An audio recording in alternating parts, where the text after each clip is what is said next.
When you think of Mexico, what comes to mind? For many, it's a mix of stunning beaches and alarming headlines. The truth is far more nuanced. Mexico isn't a movie set. It's not uniformly dangerous, a caricature of cartel warfare painted by the media. And it's not uniformly safe, a carefree paradise where you can let your guard down completely.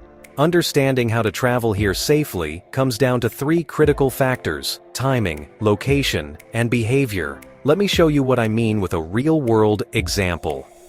Here's the context. After the army killed a high-ranking deputy of El Mencho, the leader of the Jalisco New Generation Cartel, violence flared across parts of Mexico as the cartel retaliated.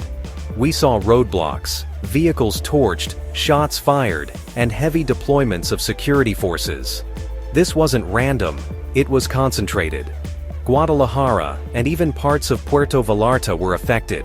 The U.S. Embassy told staff to shelter in place in those cities, a serious directive. Flights in those two cities were heavily disrupted, but most airports across the country stayed open, and many tourist areas returned to normal within a day. This event perfectly illustrates the need for a nuanced approach. So how do I think about travel here? I break the risks into 4 categories. 1. Sudden flare-ups. These are often cartel-related conflicts, typically concentrated in specific states. Think Jalisco, Michoacán, Sinaloa, and Tamaulipas. These aren't aimed at tourists, but bystanders can get caught up in the crossfire. 2. Highway hazards. This is a major concern when driving between cities, especially in more remote areas. We're talking about fake checkpoints, carjackings, and armed robberies. It's a classic case of low odds, high consequences, so I don't wander carelessly, especially by car. 3. Opportunistic crime. This is more common in urban areas and can happen anywhere. Think express kidnappings, where you're forced to withdraw cash from an ATM, various scams, and even people posing as officials to extort money. In these situations, discretion always beats bravado. 4. Tourist hubs are a different ecosystem. Places like Cancun, Playa del Carmen, Los Cabos, and Puerto Vallarta. Here, tourism is the lifeblood of the economy. Security is visible, often heavily so, and most visits are incident-free. The biggest risk here is often petty crime, like pickpocketing, but even there, watch for local disputes spilling over.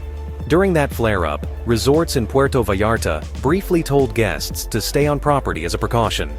So, with all that in mind, here's my traveler checklist. First, monitor advisories daily from your home country's embassy. The situation can change fast. Second, keep a low profile, avoid flashy jewelry, watches, and carrying large amounts of cash. Blend in. Third, use registered transport and avoid night driving between cities. Stick to toll roads, which are generally safer. Fourth, skip nightlife tied to drugs.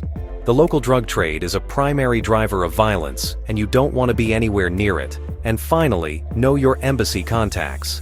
Have the number and address saved before you even land. Mexico is vast, Mexico is vibrant, and Mexico is overwhelmingly welcoming. If I match my plans to the map and the moment, I keep my risk low while keeping my trip. It's about being informed, not intimidated.